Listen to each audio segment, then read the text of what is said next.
Bonjour à tous, bonjour Jean-Claude Meilly. Bonjour. À partir de ce matin, Jean-Marc Ayrault reçoit les partenaires sociaux pour discuter de la réforme des retraites. Vous pensez que c'est une vraie négociation ou que le texte est déjà prêt ? C'est pas une négociation, puisque à la fin, c'est le Parlement qui va prendre ses responsabilités. Donc c'est ce qu'on appelle une concertation. On ne va pas négocier et signer un texte dans le dossier des retraites. Maintenant, je pense qu'il a déjà bien avancé, même si le gouvernement n'a toujours pas dévoilé toutes ses cartes. La seule chose... Donc c'est un habillage ?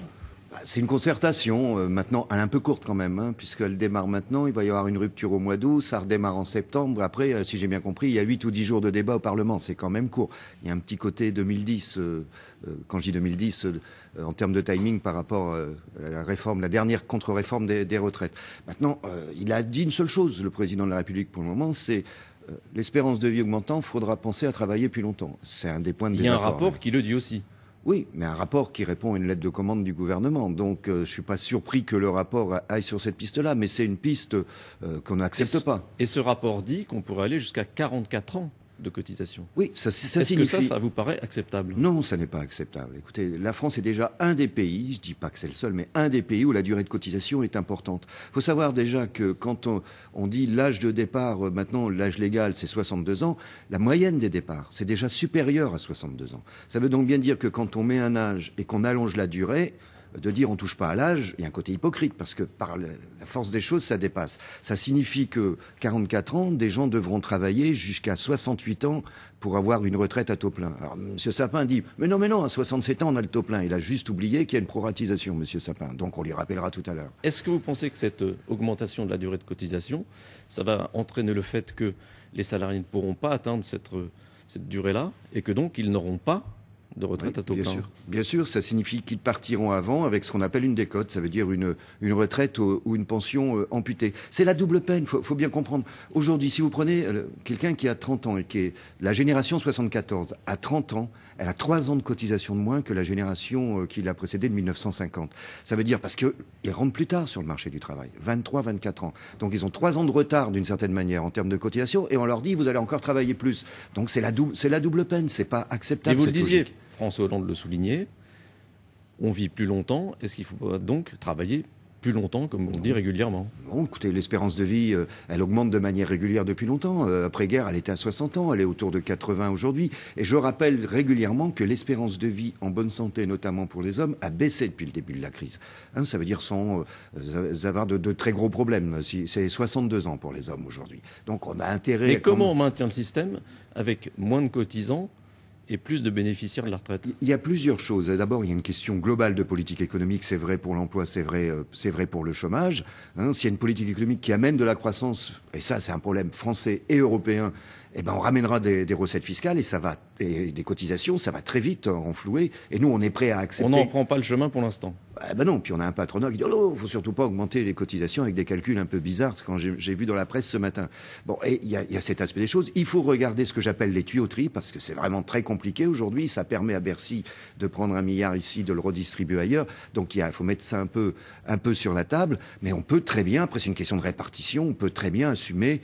C'est 7 milliards que recherche du gouvernement pour 2020. Si on peut pas trouver 7 milliards quand on en trouve pour les banques, quand on en trouve, y compris pour les entreprises, je ne vois pas tellement comment on pourrait s'en sortir autrement. Alors qu'est-ce que vous proposez?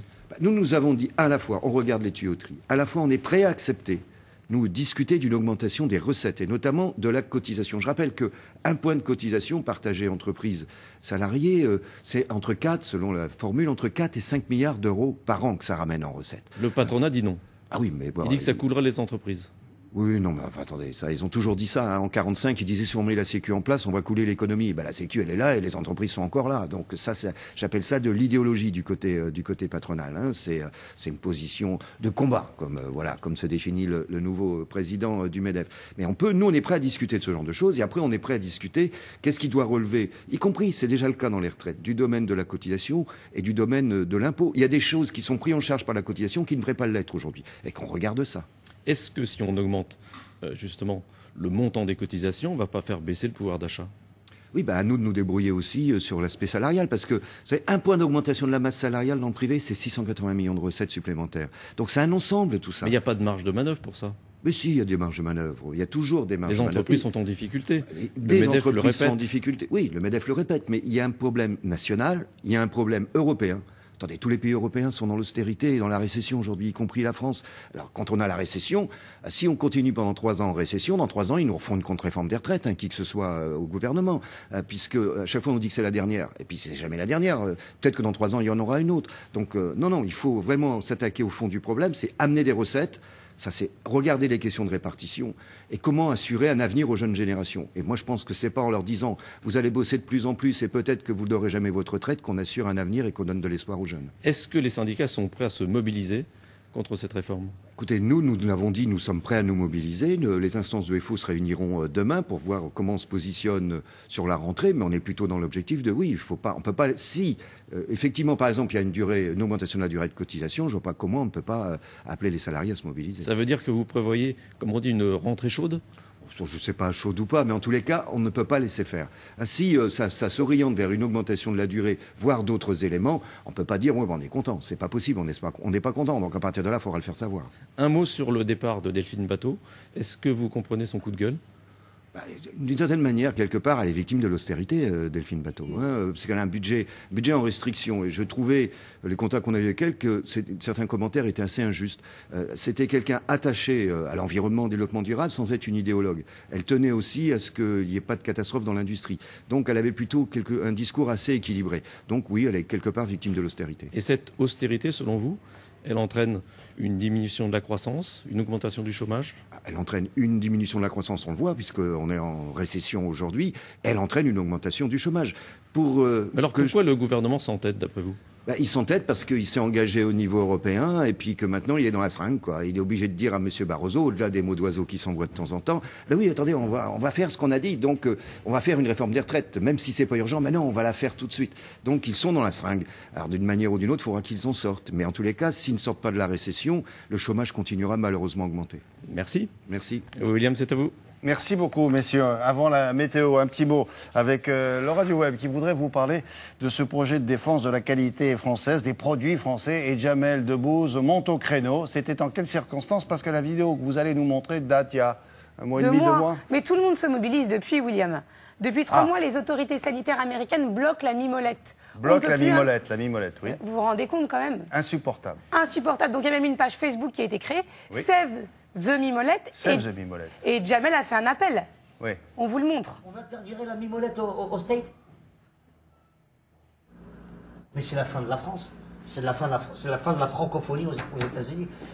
Interdire on peut pas interdire la mimolette. C'est pas possible. C'est comme on peut pas. C'est comme si on interdisait les hamburgers. Tu vois, c'est pas possible. Ça fait partie intégrante de notre patrimoine. Ah ouais. Laissez la mimolette tranquille, merde. Ah ouais. Lettre de mimolette. Comment on dit laisser la mimolette tranquille en Amérique? Tranquille. Ouais. Lettre de mimolette tranquille. Merde. Voilà. Voilà, c'est un message qu'on tenait à vous faire entendre parce que nous le partageons. Let's the mobilette tranquille. Jamel a raison. Et on va enregistrer un petit message avec vous, William. Oui, après. mais pas seulement. L'ensemble des personnels de France 2 se joignent à mon message. Let's the mobilette tranquille. Merci beaucoup, Laura. À tout à l'heure. On va passer à des choses aussi importantes.